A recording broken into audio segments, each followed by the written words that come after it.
Welcome, good afternoon, everybody, to the Downtown Advisory Board's October 27th, 2022 meeting. We're starting at noon.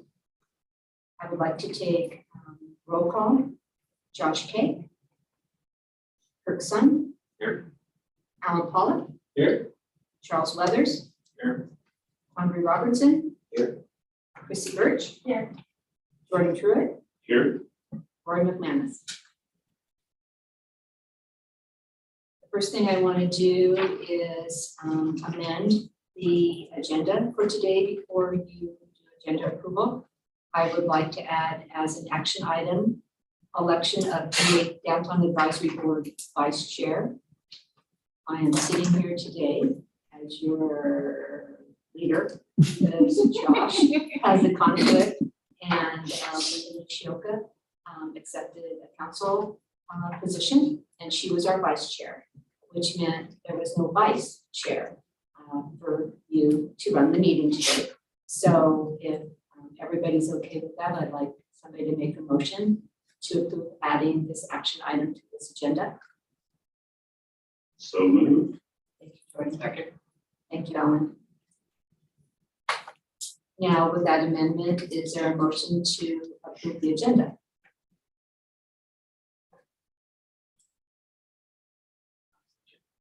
Alan, thank you. Second. Jordan, thank you. Next on the agenda is approval of the minutes from September 22nd. Take a vote. Oh, everybody vote for that agenda. Say aye. Aye. Opposed? Thank you. Approval of the minutes from the September 22nd, 2022 meeting. Is there a motion to approve the minutes? Go ahead. I second. Thank you, Charles, for the second. All in favor of the motion? Aye. Any opposed? The minutes have been approved. I think we have a guest here today who wants to speak under the public comment portion of our agenda. Linda, Councilor Nishioka. Thank you, Councilor Nishioka, Ward 2, and used to be a board member here, and so I miss all of you. Councilor Stapleton and I share the downtown, so we will probably share coming to meetings. We may come occasionally together, but most likely we'll kind of pass the ball when it works. And if you want either of us or both of us at any meeting, please don't hesitate to reach out. I'm here to sing to the choir probably and promote the, as a city councillor, I am able to promote the bond, whereas city staff cannot. So I'm here to answer any questions, encourage you to take the yard sign, and if you haven't already voted, please be sure to vote in positive for the $300 million infrastructure bond issue. Do you have any questions about it? I have a little bit of literature I can read. I'm going to guess most of you already know. That's it. Is there anything about downtown that you want to ask your counselor?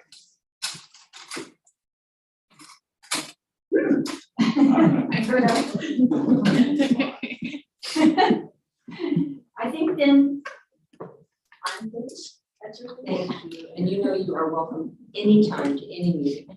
Always. I kind of thought this was going to be so much fun. I mean, really, I have missed you all. And even though we were on the Hollywood Squares version, it's kind of fun to be back in the room and seeing those of you that were here with me. But I know you will continue the good work, and hopefully I can assist that, especially when you call. Thank you so much. So I'm going to take a privileged moment here since I get to sit here. And I just want to thank Anita.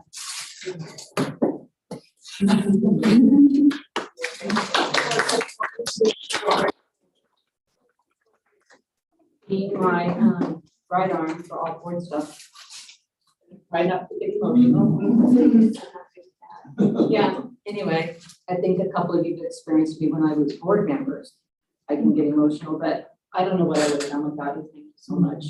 And since I have this moment Linda Rose has accepted a position in urban development. She currently supports the mayor's office and the mayor specifically, and she will be taking Anita's place, and we are thrilled to have you join our team. And thank you for being here today. That's why I'm thinking I'm and I won't be here for 20 years. Big shoes to fill, Yes. but Linda has a lot of experience, but thank you so much. It's been fun. It's been very interesting. We've had a lot of change of people over the years as a board, but I think we've been very lucky in that we've had wonderful boards to work with. I'm very grateful for that. So the next thing on our agenda is the action items. First one up is our meeting in November always falls on Thanksgiving. So historically, on Thanksgiving, but what we do is we kind of combine November and December together earlier in December because we don't want to bump up against when a lot of you are gone for the holiday in December. So what's in front of you today is a request to look at a date in December. Typically, we have done it like probably like the 8th or the 15th of December. We try to keep it like on a Thursday. But you guys take a look at your calendars and let me know if either one of those, if you have conflicts or if they would work. I have a conflict one. But it works. I think Josh and I both want conflict in the two. Okay, so even though, you know, we recently went through and changed how we can come up with the quorum, it's based on the number of active positions that we have, not all the positions, because we're down 3 right now, but it does get to be a challenge if 2 people aren't going to be there, and 3 then really we then don't have a quorum. And it doesn't leave any really room if somebody at the last minute can't come, especially when we have guests, and I know I put pressure on you this time, I'll just own that, because we had guests coming and I wanted to make sure that we could vote on our next meeting, that if you wanted to not be here today, you really, I know I did that. And thank you for coming and for being here today. So we don't. I think 15 will work. Okay, so I'm getting really good. 15 at- works. Yeah. 8 and 9. Okay, 15th is good. okay, and we don't have Josh or Rory here to know if it works with them. So if I could have a motion for the, to not have a meeting in November, but to have one in December on the 15th. I move to not have a meeting in November, but to have one in December. Charles, is there a second? Second. Thank you, Kurt. All in favor? Aye. Any opposed? 22nd, December 22nd. Yes. Yes. The addition to the agenda today that you approved, the election of a vice chair. Is there any nominations for vice chair to the advisory board? Anybody interested? I nominate Kirk Son. I didn't nominate you.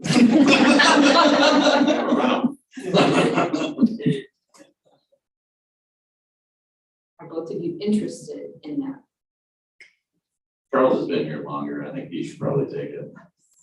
Kirk's been a professional. Dressed much nicer. I can't remember, Linda, because you were I was vice. gonna say, can I do something? Yeah, well, I just, since you're here, I'm trying to think, you might be closer to the frequency of when, because you were the vice under Josh. Can you kind of get a sense of the frequency of when the vice chair had to sit in? So that I would tell you that really it was probably only twice, maybe 3 times. I think one time Josh was a little late and then once he arrived, he took over. It really was not very frequently that I had to run a full meeting. I honestly believe it was only a couple times.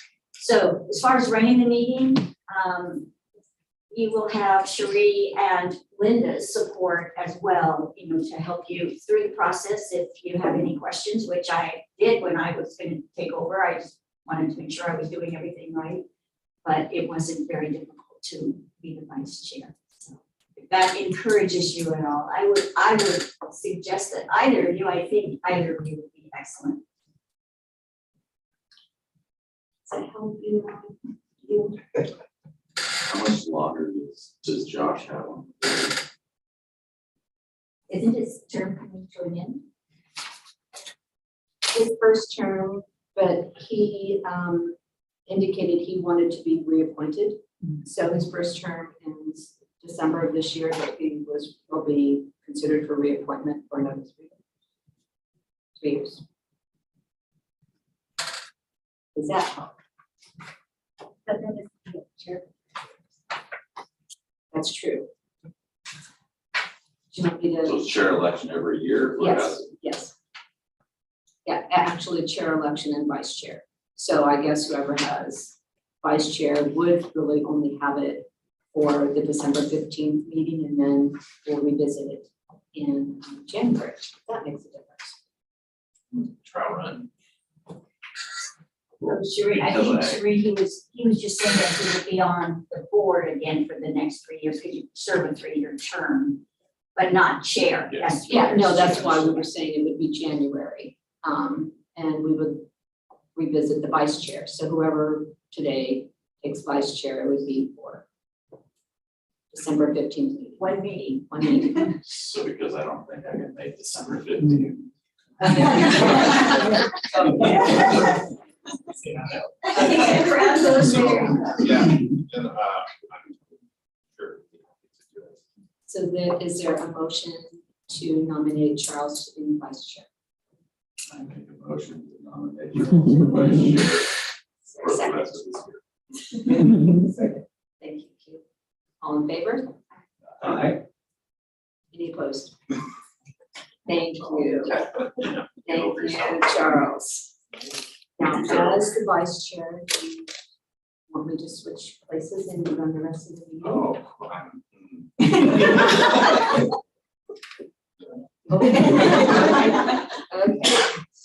So we have some guest speakers here today to talk to us about a couple of things that have been of interest to the board. And the single URA you may not even know about, and I want to make sure that you did understand that that was something that we have done and is available. It's outside of the URAs that we have. So Kathleen Storm is here to speak to us about the amphitheater. We had Robert Chandler come.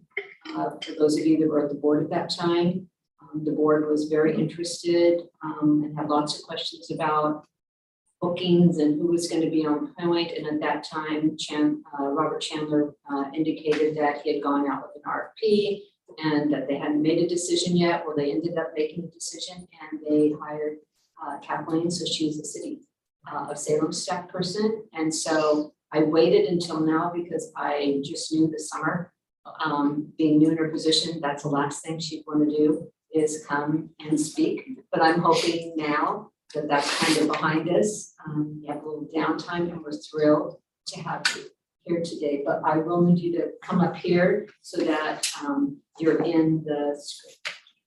Great, and I brought for you guys some simple printouts of just some photos from events this summer that happened at the amphitheater. So if you want to kind of divide those up and spread them around, just pass them around. Thank you all for having me. I'm excited to be here and connect with you all and learn more about the Downtown Advisory Board. and share a little bit about the amphitheater. So I think most of us here know that from the very conception that the amphitheater was developed and built with the intention of being a community gathering space, not only offering world-class performances, but to serve as a platform for local artists and community organizations. The vision for the venue is to integrate into the vibrant downtown culture and attract visitors to enjoy Salem and what it has to offer. I've been working in event and venue management for quite a while now. And in my experience, it takes years to develop a venue, especially if you're hoping to operate it at its fullest capacity. But we are well on our way. This past summer was our very first chance to use the facility. And having only been hired in late spring, I was unsure of how much we could actually accomplish with that short of a runway.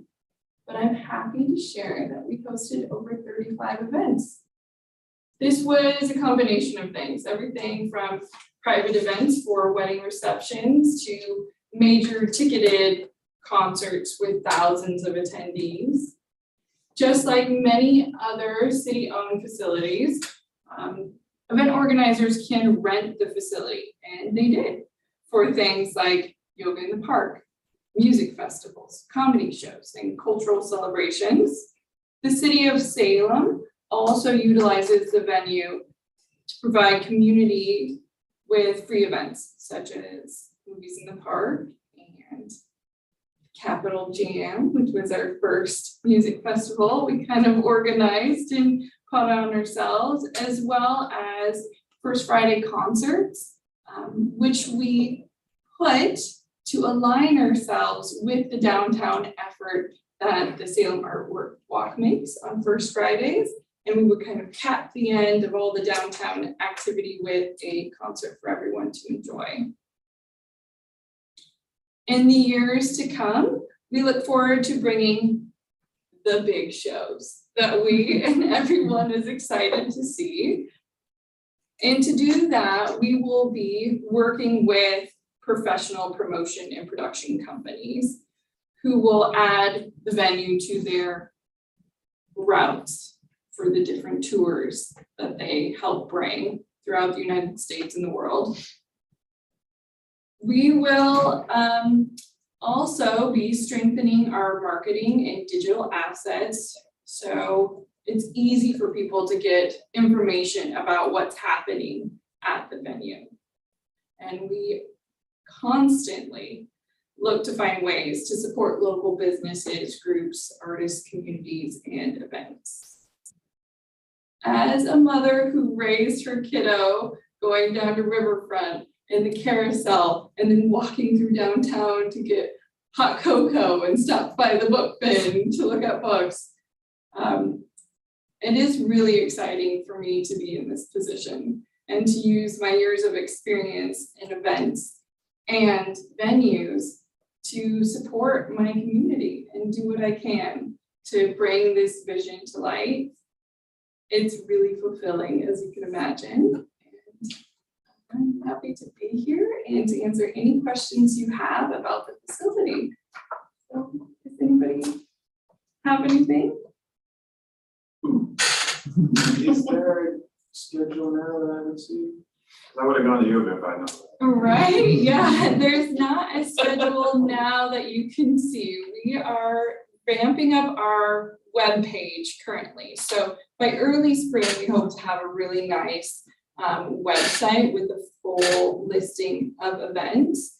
As you can imagine, being a city-owned facility, it can be a bit tricky to navigate that. And how do we post events if somebody is renting our space and it's not necessarily a city event? So how do we navigate that? And we're working through that right now, but we think we have it all figured out and we're excited to kind of a nice webpage with all the information, and you'll get to see, the yoga events put on by community members and the events that the city plans as well. We're also working towards pointing everybody towards the Travel Salem calendar. And we want to make sure that everybody in the community is using that to its maximum potential. And that also becomes a great resource for everyone to just know what's going on. So I'll give a plug for that Travel Salem calendar while I'm here as well. So I just have one question. So if it was like, obviously, if it's not Capital Gym and I want to have an event there. Yeah. I would assume there's a cost associated with it. Yep. Did Capital Gym have to pay a fee, or the First Friday concerts, did they have to pay? No, as stated kind of in the master fee schedule, when the city of Salem is utilizing a venue. So if we as the city are utilizing one of our own venue spaces, we don't have to pay the venue fees that would go right back into the city. So no, for a city organized event, or when the city itself is using any one of our facilities, we don't pay that facility use fee. I guess I was wondering if I have a band and I want to do a concert and it's not a city thing, I would pay a fee. Yes. But if you selected me as a band to be part of your Friday concerts, I would not. Correct. Correct, yes. And so the way that we go about it, as with all things done with the city, there's a process. And so we go through this artist selection process of using a committee to do that. The artists chosen for last year's First Friday were just chosen based on the different types of noise they could potentially make, and if somebody would be willing to donate their time to help us get used to this space. We had never used it before, and so it was kind of a trial run. So we just went to a variety of bands and said, would you be willing to do this? Because with the First Friday events, they donated their time and their equipment and their experience to bring it all together. So that was a really kind thing for those bands to do, where to come play at our venue, and it was a chance for us to try out the space, which was really valuable for us. Is the fee schedule finalized or? Yes, so the master fee schedule runs with the fiscal year for the city, and that is online. And so you can just go to the City of Salem website. You can even just really quickly type it into Google, City of Salem Master Fee Schedule, and the first thing that will pop up is the Master Fee Schedule.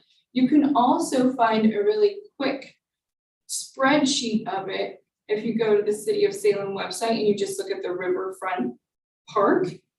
Just at its webpage, if you scroll down to the bottom, all the fees are there for renting the facility.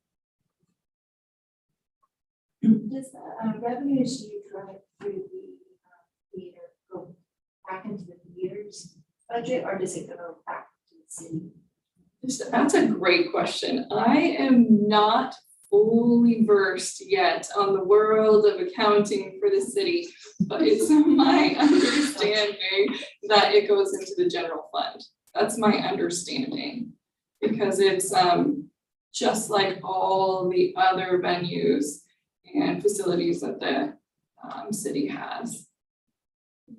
I'll go look at that fee schedule, but I'm just super curious. Is it a same based on, does it change by day of the week or season? It does not, no, it does not. And we aligned, this was even prior to me, the fees are aligned with the fees that you would see at other city facilities. So it's actually very reasonable to be able to rent out the facility. Real costs, and I'm sure some of you guys have put on pretty large events before. Real costs that happen when you see these big shows, there's major costs associated with the production value that's brought in.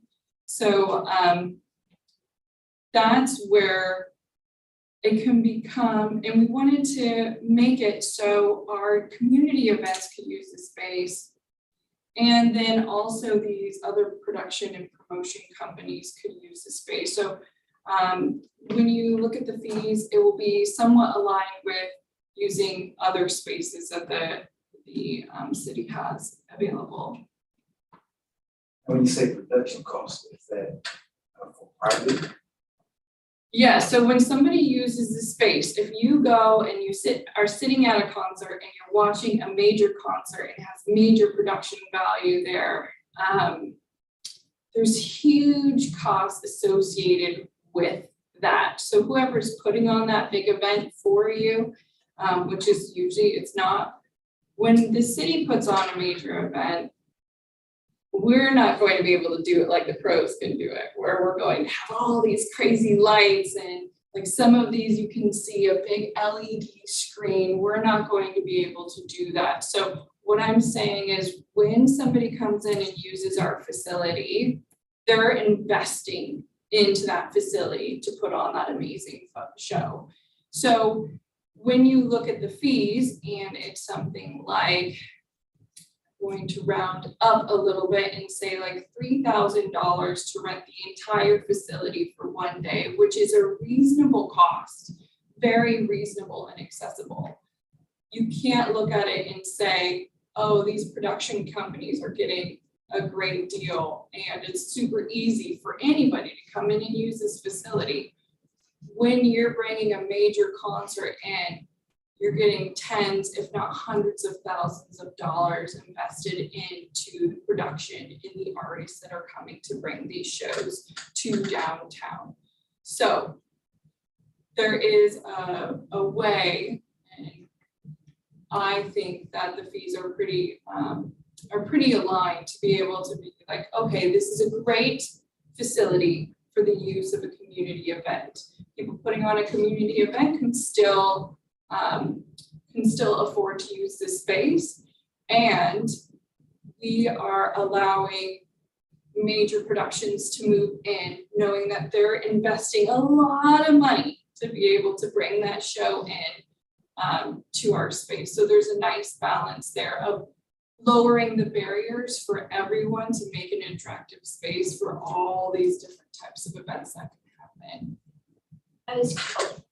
I think one of the questions that the board had, Robert, was if it's a production and it costs them $2.2 million to bring in all the whistles and bangs, how has it worked for them controlling an amount of space? Because a park obviously is a public park. I remember these questions came up. It's a public park, which means people can walk through the park on the trails. But if I'm going to do a major production, I need to sell tickets because it's costing me $2.2 million. How has that worked as far as them being able to take kind of control of their space, have their security has that worked? Yeah, and yes, exactly. So we are so happy to have the first year under our belt and to have tried some of these things that were kind of question marks of how will this work and how will it feel? And you are able to, I don't have a map here to kind of show it, but you can fence off different areas. And depending on the size of the show, like we had a major music festival that's happened down at the park actually for almost a decade, Fish Fest in El Rey, go down there, and they used the venue for the first year. And they incorporated both the Jerry Frank Amphitheater and the Riverfront Amphitheater, so the one that has existed before, and the Vendor Plaza. And so they ran a fence line around the exterior of that while still leaving the walkways open. So they were able to include all of that into their space while still for the rest of everyone using the park, it felt like a nice place to be. You still had all of the lawns available. You could still go over the bridge. So there is a way to do it. And the great thing about that is you don't have to incorporate the Riverfront Amphitheater if you don't need that second area. You can just do the Vendor Plaza. You can just do the stage. And then if somebody investing in fence is a huge expense, you don't have to invest in the large fence to use the space. You can use the existing fence, and that the entrances to the amphitheater can act as your entrance, and you can have ticketing right there at that entrance. And if you're going to have like several thousand person ticketed event, you're going to want to think about your entrance and how you use the venue and the flow of everything, and whether or not you want to fence in the vendor plaza, or you want to leave it open so people in the park can use the space. All these are considerations and variables that an event organizer gets to have the fun of deciding, okay, this is how I want to use this space. But the good thing is, we know it's possible now. And we know that it actually works really well. Some of the concerns about flow and how the amphitheater was incorporated in the park, once you get to use it, it was like, oh wow, this feels great and this works really well. Yeah, I just have one more question. I'm glad you have collaboration with Travel Salem to market that venue, but are they actively going to go out and market that venue like they do other to help people with maximization? Yeah, from, and I'm also not completely versed in the partnership Travel Salem has with the city of Salem and what's included and how that works. All I know is that everybody who works there is really kind and supportive. And so what that actually means as far as promotion that gets created, and what promotion Travel Salem uses to just drive people here to our area, and how the Jerry Frank is going to be part of that, I'm not quite sure. Just that everybody there's been supportive, and we've had them post some of our previous events, and we've been happy to do that. Anybody else have any questions? Thanks so much. Yeah, I'm happy to be here and to share. If anybody ever has any questions, you can direct it my way. I'll do my best to find you guys answers, and I look forward to working with you guys in the future, and hopefully you come down, see a show. And you're welcome to stay, or you're welcome to go back. I mean, until leave now that your presentation. I think I'll stay just so I can learn more about what you guys do. Okay. Thank you. Thank you. Thank you.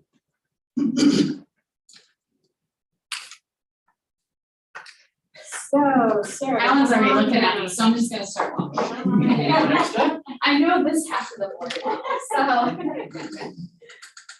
so thank you so much for having me. I have not visited you guys since before COVID. I was physically in here, so it's been a while.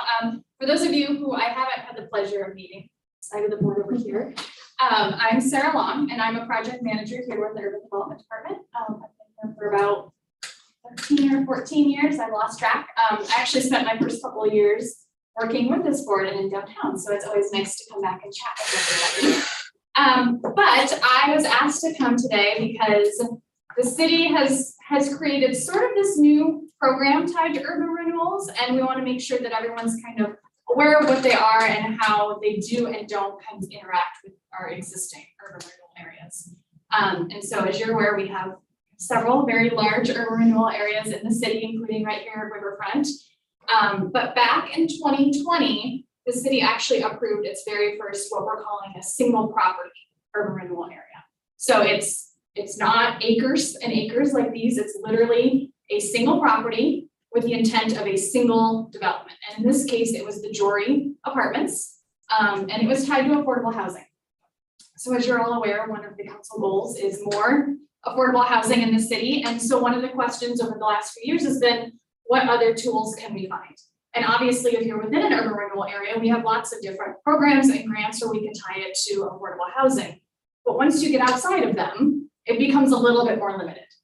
There's lots of agencies, Salem Housing Authority, and folks have all sorts of different programs in place, but they're not a one-fit-all kind of program that's out there. And so what the idea is to look at urban renewal as a tool for a property rebate program. So what it really is as developments come into play, those developers are paying their property taxes go into the urban renewal, and then depending on a development agreement, and in the case of Jory, because it's the only one we have right now, 97% of what comes into the urban renewal goes back to that developer. And so it's set up for a set amount of years, a maximum amount of money, just like any of our other urban renewal areas. It's just instead of other properties being able to take advantage of being in an urban renewal, it's just intended for this single property.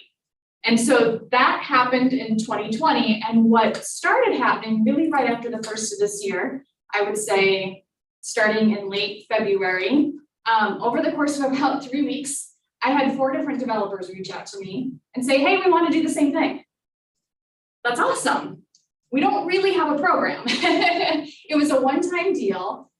We have the authority through state statute to do it, but you can't go on the website and see, what types of projects would qualify under this. And so one of the things we worked on internally, and then we went to the agency in September, and what was approved is what we're calling threshold guidelines. And so what it really is the base kind of minimum of a type of project that the city would look at to start the analysis process. Because as a lot of you might be aware, to create an urban renewal takes 12 to 15 months.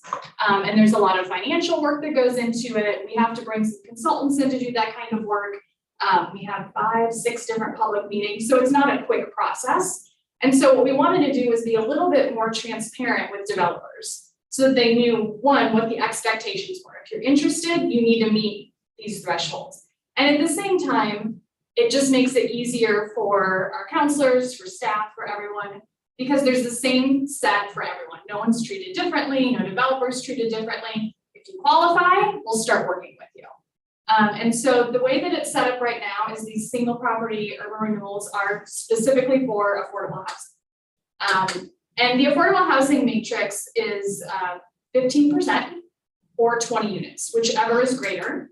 But what affordable means could depend on the project, and that's where the development agreements come into play. So it could be, 80% AMI or less.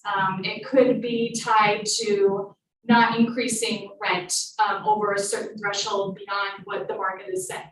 It could be low barrier entry into different units for a set amount of time.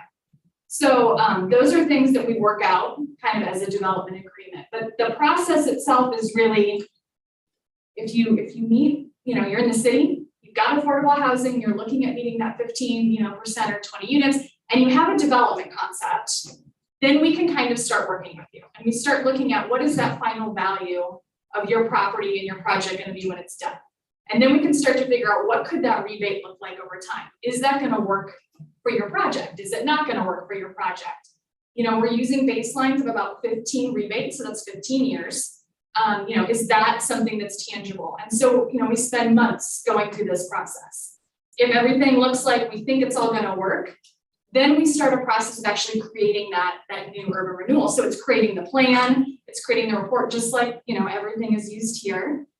We go to the agency, we ask to say, hey, can we start this? Are you in favor of this project and everything that we're doing? We'll go to planning commission, there's a public hearing, goes back to the agency, and then we do a development agreement. And in the development agreement is really where we kind of do the hold accountables. So yes, you're getting that 97% or up to this amount of dollars, but our expectations are you're gonna have, this is gonna be your affordability matrix. This is how you're defining your affordable units. And those are things that we check in on a yearly basis. So every year you would get that rebate about 3 to 4 months after you pay your property taxes. But before that happens, there's notarized documents every year. So there would be something submitted that says, yes, we're still meeting these. We've had it notarized. Here's our rent rolls to show that. Staff may come out and do monitoring. So that's kind of how the program is really working right now. I will say we have a website up, so it's easy for people to find. If you go on there, you go under business, you go under, it's our incentives. At the very bottom, you'll see a single property affordable housing TIF district. You click on it, it'll tell you exactly what those kind of metrics are. It will send you to me if you're curious about it, if you have a developer that's interested. The one thing with these is if you have a project and you're already getting any type of property tax exemption, it doesn't work. Because if you're already getting exemption, then you're not going to be paying as much. And so then it doesn't work as well to get the rebate. So you can't be getting another property tax exemption in order to qualify. That's one of the big ones, because a lot of projects maybe are going through the Salem Housing Authority and they're getting a property tax waiver. So if you're getting a waiver, you can't do the URA too. So you can't really layer it in that fashion. But other types of incentives or things you could work out or types of funding. So that's one of the big ones. The other thing I will throw out there, because you will see it on our webpage, it is not ours here at UD, but it is listed on there because Public Works does have an SDC waiver that is specific to affordable housing. It used to only be for federal funded projects, but now it falls under any type of affordable, I mean, it's an AMI, sorry. It is an AMI related, but if you have any affordability in your project that meets their AMI, you can get waivers on your SDCs depending on the percentage of affordable units and then the amount of years you're willing to keep it affordable. I believe you have to do a minimum of 5, but it could be a maximum of 30. So if you had, for instance, 50% of your units were considered affordable by their standards and you were going to do it for 30 years, you could potentially get 50% off of your SDCs. So those types of things you could layer together. But the information is on our site just because it was an easy way to kind of connect both together. But that's what we're kind of doing now. So Jory is the first. We don't have a map up yet. We're waiting on it.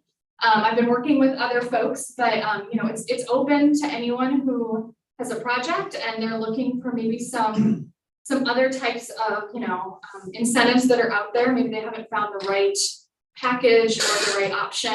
We wanted to try and just come up with some other things that are out there. So I'm just sharing it. I know everyone on the boards have access to different folks in the development community, work all over the city. So the more people that know about it, hopefully the more people that would be interested in taking advantage. But like I said, the only downside I would say is it's not a quick process. And the other thing too is just because you meet the threshold doesn't mean you're guaranteed to get it. It still has to go through the public process. So, you know, until it's approved by the agency at that final call, and then we still have another 30 days before it can be recorded by the county. That's why we say it can take 12 to 15 months to actually get it adopted. But once you do, you would be eligible for that property tax rebate, which could be quite large depending on your project. It's not tied. The rebate itself is the full rebate of what you're paying. We don't break it out. If you're only doing 50% affordable, we're not only rebating the 50%. It's just the full 97 is how we're pretty much working it right now. So it's a little bit different than the SDC in that regard. Some people were a little confused, and honestly, I was confused at first too. Because I've still been learning myself. I did not do Jory.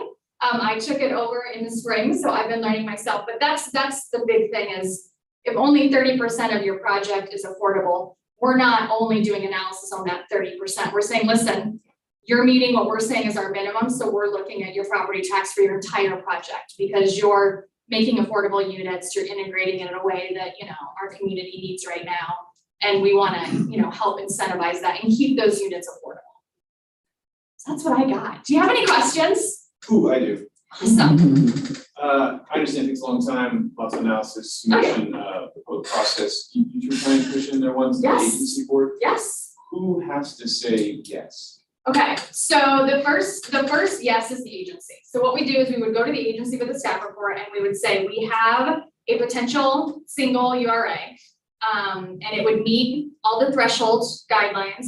We would like the agency's permission to notify the taxing districts, to notify planning commission and to start the approval process. And if they say, go ahead and start, then what we do is we'll initially send out notifications to all the taxing districts, because the taxing districts, anytime your property taxes go up, that difference obviously comes away from the taxing districts and it goes to the URA. In this case, obviously, it's not huge because it's a single property, but it still has an impact on the taxing districts, because as those projects are developed, the taxing districts won't get those funds until the URA is no longer collecting that tax increment. So we notify all the taxing districts. At the same time, we then go to planning commission. The purpose of planning commission is a little bit different. The planning commission, it's not, are you in favor or are you not in favor of the project? What we have to do is basically show that whatever the project is meets the zoning for that area. So for these single property URAs, it's pretty simple. It's not as though we're looking at a large area and we're trying to say, listen, it meets all these different goals and objectives. What we're really saying is the property is currently zoned for multifamily residential and we will be developing multifamily residential. If you have a project that currently the zoning does not meet what the intent is, we can't start the process until you get through that. That's sort of a go, no go, and that's just a state statute thing. So once we kind of do that, then we move into the public hearing, and that's with city council. So we have a public hearing, anyone can, testify. We usually kind of present what the project's gonna be, what the area is. Then that has its second reading, assuming everything goes through. Then we go back to the agency. The agency adopts a resolution accepting the ordinance that the council approved. Then we wait 30 days. And then we can record it with the county, and then about 2 months after that, we would take a development agreement back to the agency, and that's where the nitty-gritty. So in the plan, it's gonna say, the first project is to do whatever the intent is. It's gonna be affordable housing, this is kind of gonna be the makeup of it. And project number 2 is gonna be a 97% reimbursement to the developer. The development agreement is gonna give the really big specifics. These are the matrix that the developer is saying they're gonna do, and this is what, the city agency will be doing, and for how long. That's why that part of it, if you take the development agreement out, just the public part of it is about 3 months. If you add the development, you're about 5 months. The reason we say it takes longer is what I have found up to this point is the initial work through the financials takes a long time. Not because it's overly complicated, but because it's ever changing. And so at some point you have to put a pin in it and say, we need the numbers, because we can't finalize the report, we can't finalize the maximum indebtedness unless we know what we're gonna say that final value is gonna be of the project and base everything else on it. Because what we don't want is we pick a number and we say it's 15 years, $20 million, say. Well, we were completely off and you hit $20 million after 6 years. We can't go back and just amend it because it's considered a substantial amendment, which is basically the creation of a new URA in its sense. So we want to be as spot on as we can. And that's why it gets a little tricky. So every project, a month later, well, it's changed. We don't want to give you the numbers quite yet. It's kind of changed. We don't want to give you the numbers quite yet. Then once those are all in place, we're drafting an all new plan, an all new report, making sure that those are legally sound. All the back end documents that we need, all the staff reports, the outreach, the postcards, we have to do a mailer to every single address in the city of Salem. I will say the cost of that is on the developer. The last one we did was about $18,000. And that is utilizing utility mailers that are already going out. So that's not even every address, but anyone who doesn't have the utilities mailed to them, we have to mail a postcard to. So there's additional kind of cost there. So it's factoring all those things in, and that's kind of where you get the extra months. And then depending on council agency schedules, when they're open to hearing about it, like right now we have a lot of transition happening. I'm hoping to start taking one forward in February. But part of that is just delaying so that everyone has time to get up to speed, deal with some other things, and then kind of take it forward. So there's also sort of that politically and strategically, when does it make sense to kind of move things forward? We're also always looking at when are you going to be reassessed of your taxes? URA is different. So January 1st, we all have our taxes assessed, right? But when you create a URA, it doesn't matter what the value is on January the 1st.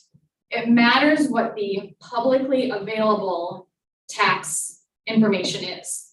So for instance, you want a new URA, your bill's gonna go up by twice as much. So say right now it's vacant land and it's $5,000 a year. But starting in January, it goes up to $20,000 a year. As long as we get the URA recorded before the beginning of October of that same year, you're still under the $5,000. After, when the new bills come out and they're publicly available, that's when it kicks in. So we always have sort of this like 8-month window where we can still work within the previous tax base. But the goal is we always want to get it approved before you start making any improvements. Because the more improvements you make, your value goes up, and then freezing the tax base may not be beneficial to your project. That's where it gets kind of tricky. And with developers that have not worked in urban renewal before, you can imagine it kind of takes a while too to get used to all the nuances of how this works. I will say we have threshold guidelines. That does not mean that I don't work with people and I'm not happy to work with people time and time again to get them to understand how it works. It just means we don't start taking the information and giving it out to our consultants to do that financial rebate analysis until you sort of have all that information. But there's plenty of folks I've had 3, 4, 5, 6 meetings with that they're nowhere near there yet. And that's okay. It's just our expectation is we're not going to start putting more money into it until you're ready to really start pushing it forward. But once you start, I mean, we'll have financial analysis done multiple times. It's not a one and done, you know, and that's on us. We're not charging that to the developers. Did that answer your question? And then some? There's a lot, and so I apologize. It's kind of, you know, it just comes out now. So these single URAs, are they only for affordable housing? Correct. In the closure of the URAs, you made an example, 20 million or 15 years. Yes. Get to the 20 million early, does it close it? Exactly. Yep, it's just like any of our other URAs. So the way that jury was set up a little bit differently, and I will say part of that is because we, as the city, had, you know, if you're aware of it, it's where the old state hospital property is. And so we were going out to developers saying, hey, can you bring us affordable housing? And so that changes it. It's a little different than a developer coming to us and saying, we have this piece of property and we would like to do affordable housing. So the way that I'm pretty much working with everyone is when we do the analysis, we're doing it on a 15 rebate baseline. So the intent of that is you'd have to keep it affordable for 15 years, but it's also so that we can keep them opening and closing without, you know, holding them up for 40, 50 years and to be able to do different things with them. But just like any of the other ones, it could have a maximum deadness of 20 million or 15 rebates, and it's whichever they hit first. So if they hit 20 million after 10 years, they should have given us better numbers, because that is what it comes down to. We're not doing the value assessment. That comes from the developer. But that worst case for close is 15. Yes, yep. So, and if at 15, they've only collected, you know, 12 of the 20, then that's all they'll collect. Yep, it's all based on the project, and that's where it's kind of nice. The developer is developing the project, they're coming up with the value of their project. You know, if they do really great, they might collect everything early and we may close it out early. If it doesn't do as well, they may not collect quite as much, but that kind of falls on their shoulders to come up with the right performance. Cool. Is it, I assume it's property specific, not owner specific? So if you're in year 2 and you sell the place, same thing. Yes. And what happens if in year 7, the new owner is like, nah, you know, life's changed, I'm all market rate? Is it just they wouldn't get it moving forward, or is there some sort of clawback? They wouldn't get it. There isn't I don't believe there's a clawback. There is a development agreement that we do. My understanding, and I'd have to double check the language, but I'm pretty sure it's because really you're getting your rebate retroactively. So every year you're paying your property taxes. You're saying for the previous year, I've done all of this, and then we're giving you a rebate.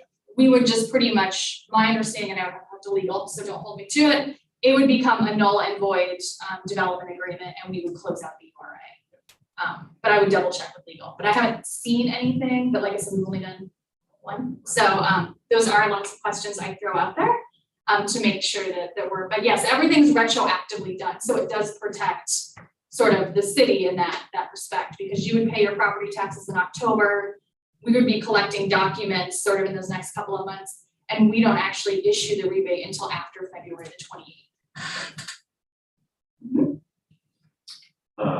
On the planning commission early kind of parts, is that all a cost that the developer is bearing, or is that a city? So it's all city led. So for instance, I would be writing the staff report. The cost to the developer really come in when we do the mailer, because that's just an upfront, you know, monetary cost that we would have to find. The rest of it is really just staff time, and it's, at this point, it's just my time. So I draft a staff report, and in certain circumstances, I would ask the developer's team to be there, because really What my role is to say, hey, this matches, but I'm not selling the project. That's up to the developer. You talk about the 50% of units or 20 units, is it the greater of? Yes. Exactly. And then I assume you cannot do a single URA inside of another You URA. cannot, no, not at all. And that's why I said it's a little different because obviously we can't do these in our urban renewal areas. But it is another urban renewal. And it's kind of like these little pop-up urban renewals, I guess you could almost call them. But they have a very specific intention at this point in time. It doesn't mean in the future the city couldn't find another need and something can happen. And like I said, we've always been able to do them via state statute. It's just, what's hard is, you have one project go through and then you have other people interested. They're like, well, we want to do something similar. And so you want everyone to sort of be on the same playing field. And so that's sort of what this does. It just outlines what are the priorities for the city, and having the agency say, yes, our priority is affordable housing and these are the metrics we would like to see. It makes it much easier for us to say, okay, that's where it is. If you meet those, let's start talking. If not, let's talk to some other folks who have programs in their community and see if we can match you up. So the valuation you're talking about it expiring, if it hits that, that's the county assessing the value, correct? Or is that a different document prepared by? So the expiration is really the maximum indebtedness. And what maximum indebtedness is, we have it with all the URAs, it's the maximum amount that any urban renewal can collect in funds. So the valuation is done by, we have TIF consultants, and that's all they do, and they specialize. So they'll take whatever, if you finish a project and you say at the end of the day, the value of this project is $500 million. They'll take that $500 million, they'll factor it into when the URA would start, how many years it's gonna go out, they back out, because some portions of what you pay to the county don't come to the URA. We don't get 100% of what goes, into the tax for the county. They know what we're gonna get, and then they figure out what that rebate could look like each year. And then based on that, and then they'll take, say, 15 years, and then they usually add in a little push percentage, just to be fair. They'll say, okay, over the full 15 years, we think, it could be $25 million. And so we say, everyone says, okay, that's within the development agreement, we put that into our documents. Then every year, when we, as the agency city, issue the rebate check, we're keeping tabs on that. And you would get a cover letter that would go with your check that would say, this year you're receiving a rebate for $15,000, because we haven't started any work on it, say, out of the $20 million that you're owed. And each year you'll see a calculation of how close you're getting to that. And at the same time, you'll see what year it's gonna expire. So if it's gonna expire in, say, 2050, and you haven't hit it, then that would be the last time. And then you would get a notification that would say, this is gonna be the last time you get it, or the year before. But that's sort of how it's done. So the county's role is really just giving us the money. So who sets the value though, 7 years in, you get an example of it hitting its value. The developer. So it all falls on the developer. The developer needs to determine what their project is, and the developer needs to give us what that real market value of their project is gonna be at completion. They don't have to do the forecast. We have consultants that'll do the forecast. The forecast gets shared. So it's not, but in general, our consultants are 99% spot on with how it's gonna look. But it all comes down to that first real property valuation, and that's the developer. So the developer doesn't give us the right valuation. That's really on them. That's where I'm wondering, because there's, as you can imagine, 2 years ago versus today, values are extremely different. Yes. So in that scenario, if it plays where they thought the climate was going to be what it was 2 years ago, and that was what 15 years was, and it flips on its head. You would collect and you would be out sooner. So You'd still collect the same amount of money though. So you would still collect that. The total maximum amount won't change. Okay. How you collect it each year could change. So yes, we put together a forecast of what we think it would look like each year, and that's how we get to that final number. But just because in the forecast, we thought in year 2, you were gonna, collect 10,000, instead you collected 20,000. You'll still collect the 20,000, it just comes off the top. So you may get done sooner. You may collect everything 2 years earlier. We can't forecast how that piece of it works. What I will say is we do try to, and that's why I said, we try to keep it as tight as we can. So I am working with a developer right now.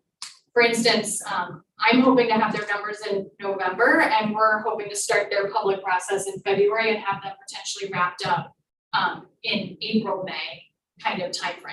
So it's not as though we're sitting on numbers for 2 years and still using them. We do kind of try to move it quickly just for that reason. But there's always going to be, a little bit of that. But it's the challenge with urban renewals is it's hard to make adjustments when it comes to the dollars. It's just the way the state statute is, you can't without going through what's considered a substantial amendment process, which in essence is the same process as creating a new urban renewal area. And with these single property, you really can't do those. And so it's kind of trying to get it right on that first shot. So does the same property in its forever life only get to do this once? Or can the same property apply for another one 16 years later? You would have to have a brand new development. So it's only for new development. So if you had a property, and it would need to be part of that property that wasn't already in the urban renewal area, because once again, you're freezing the property tax. So if your value is already up here, after 15 years, and you're like, well, I want to create a new one, well, how do you really get it that much higher? So in general, these work best with vacant land. Vacant land is your best bet. The one for Jory was great because it was previously state-owned property, so its valuation was 0.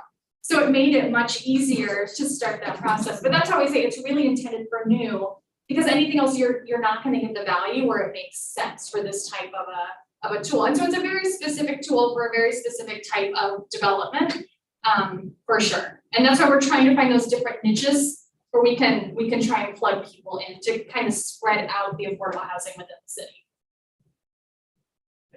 Welcome. I hope I haven't thoroughly confused everybody. And if I have, I sincerely apologize. I confuse myself 9 times out of 10. But there is the website, and if you have questions or you need anything, feel free to reach out to me. Cherie can find me. Cherie was super helpful in helping get the guidelines drafted as well. So I sincerely appreciate all of her help in doing this, and hopefully we'll have more affordable housing projects in the future using this tool. So thank you, everybody. Thank you, Sarah. Thank you. So I just have a couple of quick test questions before, see if they're paying attention. So why would somebody want to create a single URA? What's in it for them? 97% revamp. Okay, so when you go to do a project, you have the acquisition cost. I don't know, I'm only, You pass the test. as vice chair, Oh, that's right. Okay, so you go to acquire the property, you put together your construction budget, and you can't get a construction loan without a what? Permanent loan, something to take out the construction loan. So the permanent loan is where the tax exemption comes into play. So you might be able to figure out how to get what you need for the construction loan, but only if they have a way to take themselves out. And if you add the affordable element into it, you're getting less income. So you're looking for a way to subsidize that, which is why this is a great tool. Add the SDCs to it, even better. Now, the other side of it is, what's the one thing all of you learned after hearing Sarah? It is what? It is complicated. You would need to have a good team. You really would. We've got our team. We've got the consultants who are there for us. But what's really hard is if somebody just has a glint in their eye. Shelley's agreeing with me because it happens in all things that we do. That's not going to help you or us, because without knowing what it is you're actually going to do, we can't really do anything. So it's kind of like throwing spaghetti on the wall. What do you think about this? What do you think about this? That's what she did. What do you think about this? What do you think about this? We need more than what do you think about this?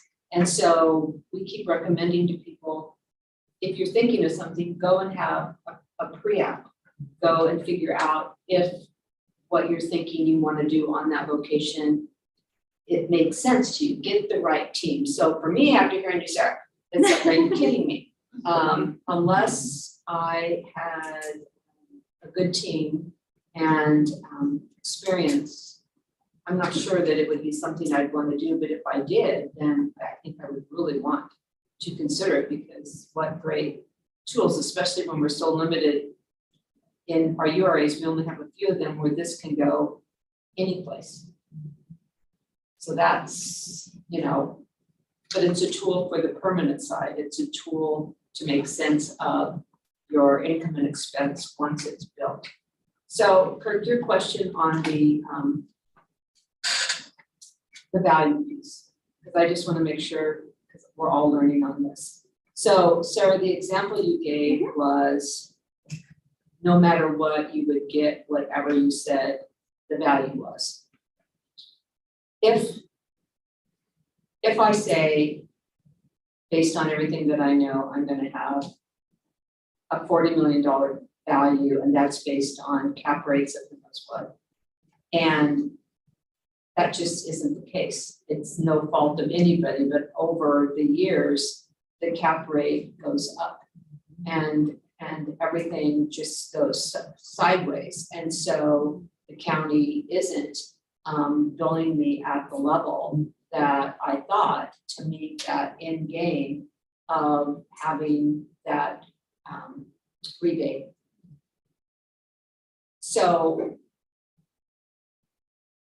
it doesn't change, that doesn't impact what I'm gonna get at the end of the day. If I say it's gonna be 40 million, even though in 15 years, it never hit $40 million in value, it only hit, again, because of who knows what's with the market, it only hit 27 million. I still get the rebate, even though I'm not getting a tax bill at whatever that was, I'm getting a rebate based on. You're getting a rebate based on what you're paying every year. So it is, so if it goes down, I get Exactly. So I get my county tax bill. Exactly, only the that much that I forecast get. is just a tool so that we Okay. can come up with what your total amount of rebate could be, which we Maximum. would say maximum indebtedness. Yeah. That's where it gets tricky, because this is an urban renewal tool. It's kind of a tool within a tool, but we have to work within the boundaries of urban renewal. And urban renewal, we have to set maximum indebtedness, and we have to set kind of this amount of rebates we would give. It's sort of going to be required. And that's where it gets a little tricky, because you can't make these adjustments throughout, because we have to have a set number, and because it's only one project. And that's where, if you look at Riverfront, your maximum indebtedness is, what's the most of any of the urban renewals, like 360 million. exactly. So you can collect $360 million. So if one project needs to get adjusted a little bit, another one, you have a lot of float there. Because it's one project, we don't have any float. And so that's the thing. And the other thing I'll say too is, our consultants are really good. If you provide numbers and for what they're seeing, it just seems low. They're going to say, they're not going to say, well, this is what they gave us. They're going to say, this seems really low for the type of project they're doing, what we're seeing in the market, what the numbers are looking like. This seems low. At the same time, if it's really off the mark high, they're also going to give us that particular feedback. I only say I trust them because they do this statewide, and we've worked with them for years, and they understand the tax code and the process for every county inside and out. And like I said, they do put in some cush so that if you are bringing in a little bit more, we have a little wiggle room there. But if you come in and say, you think your project is worth 100 million more than what we're seeing of any project, we're going to have a conversation, because we also have to make sure that it's defendable to the taxing districts, and it's defendable to the community where it makes sense. We can't have a project that's like, oh, we're only doing 100 units and our value is 3 times as much as someone that just did 300 units. That's not going to pan out. So it also has to sort of pass just that kind of a test as well. But what you pay in every year is what you would be getting back, regardless of what the forecast says. We collect the money, We make sure you're still meeting those objectives. We have the notarized documents, review everything. It looks great.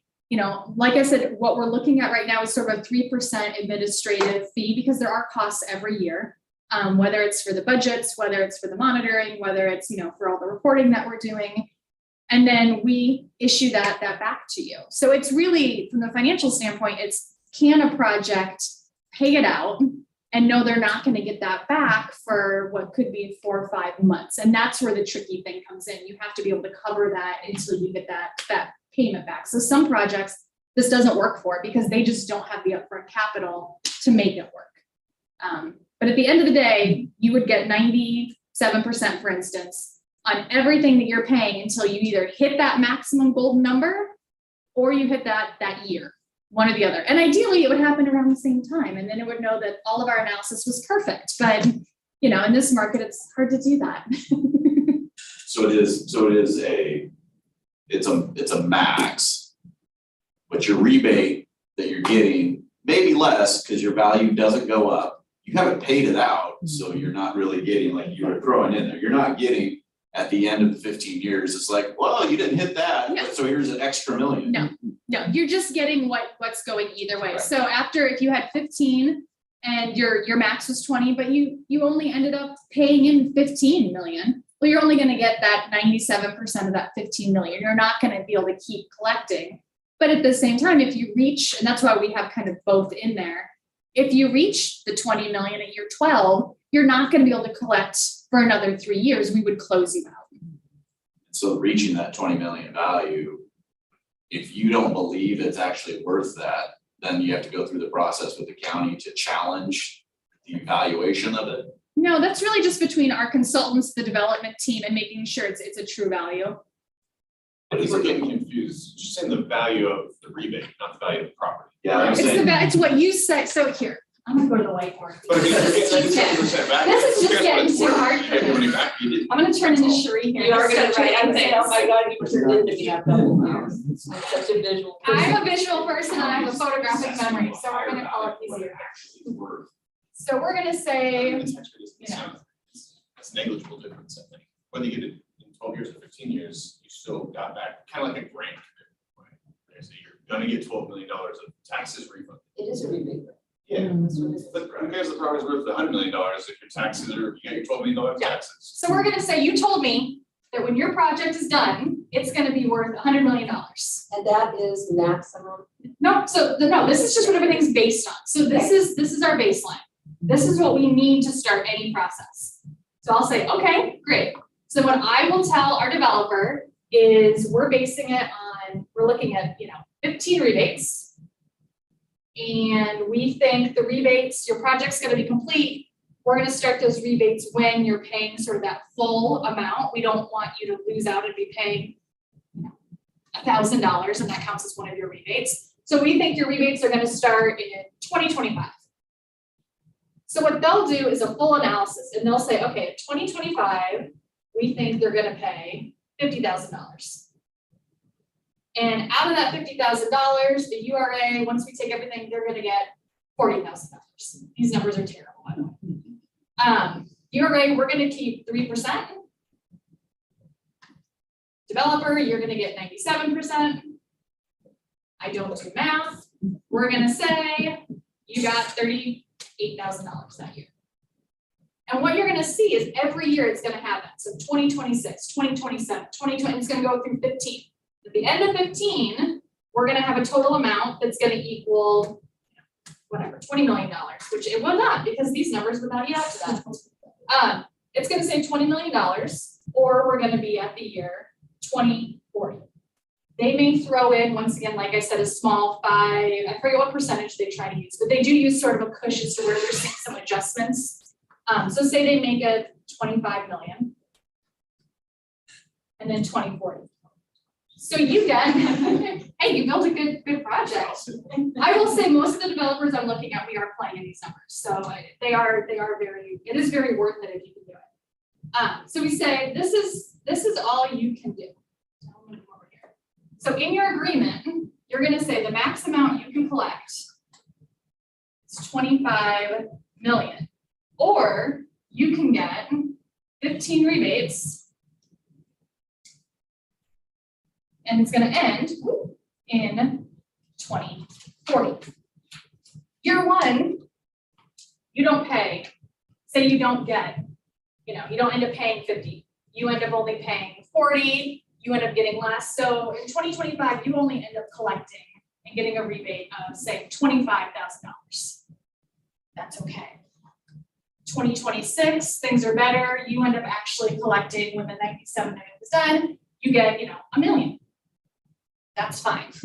This will keep going until you either hit this or this. So if in year, so you can go to what, 2040, so say in year 2038, you've now reached 25 million that you've collected over the course of this rebate, you're done.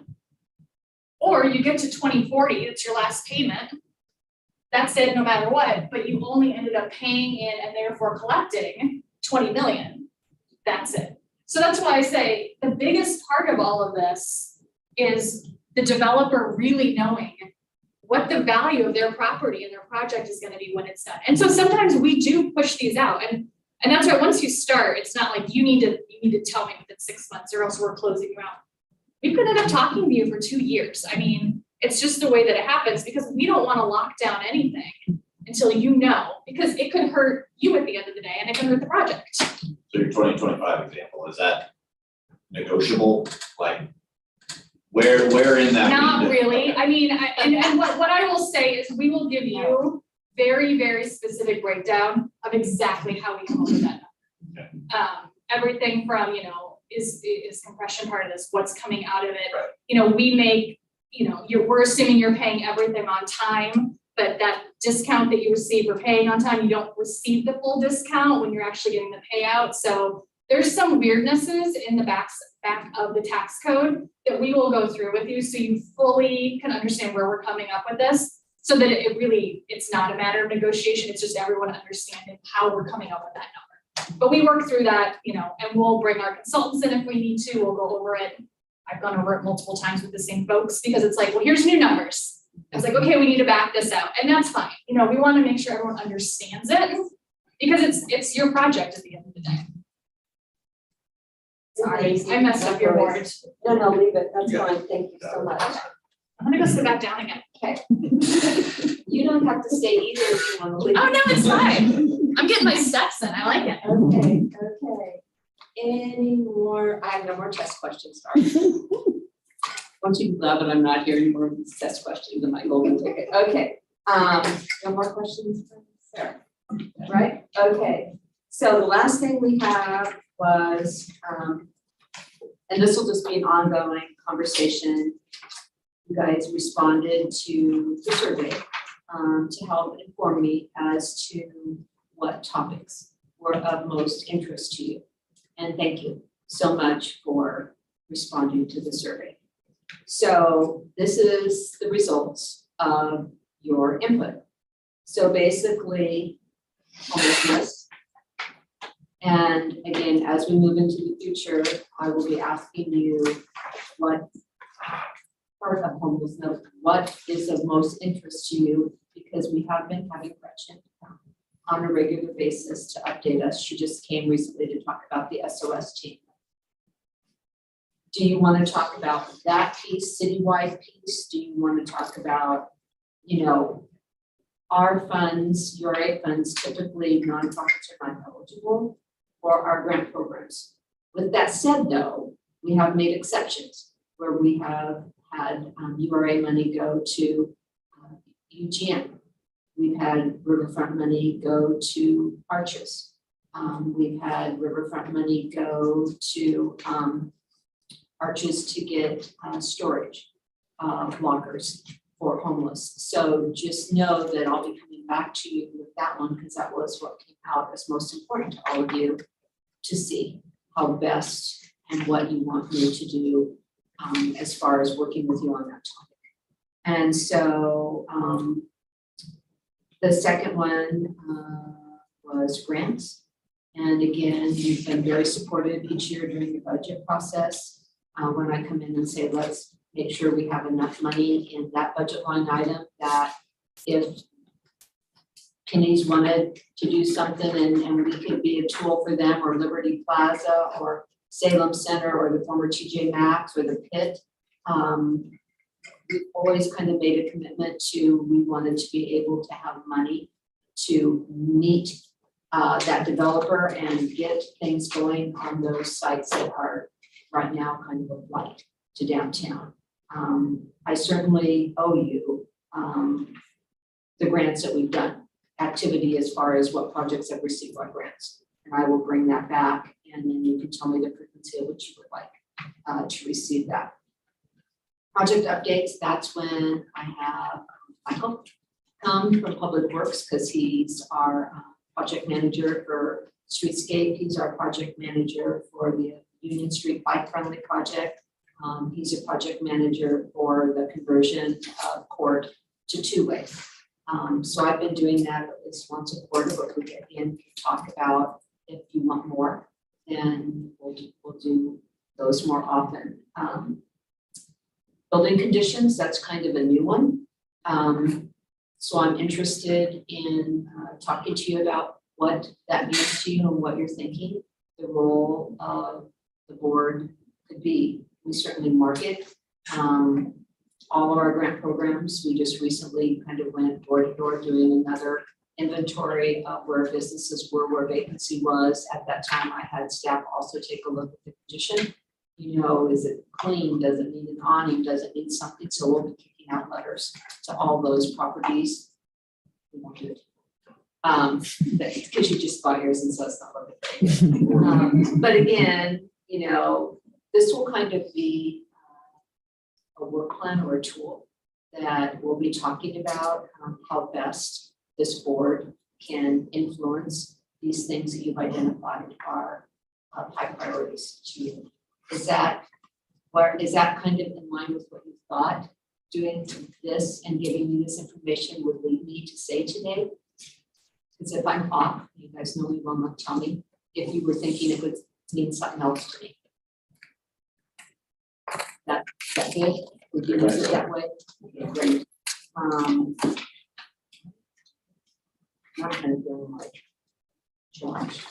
I don't have anything else unless you have questions of me, unless you guys have something to share with each other that's happening.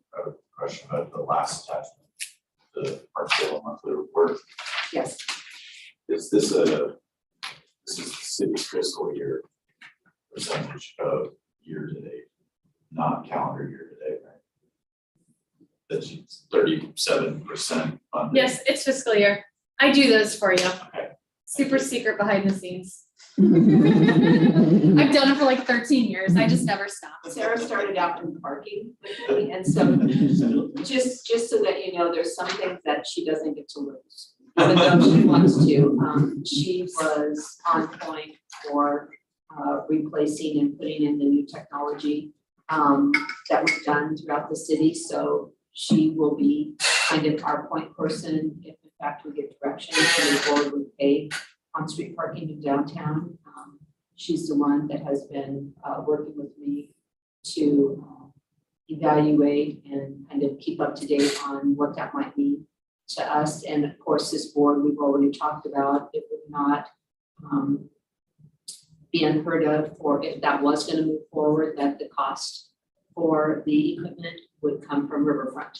So I think we've been talking about that for a couple of years, and that if that moves forward, it will touch this particular board and their budget. So you will probably, I'm hoping, fingers crossed, see Sarah to help us put together an implementation strategy. But again, until we get direction, we're not doing anything. Any more questions, please? Oh, yeah. It's payroll not in here because it's not. Well, it's not the URA, it's out of the park district.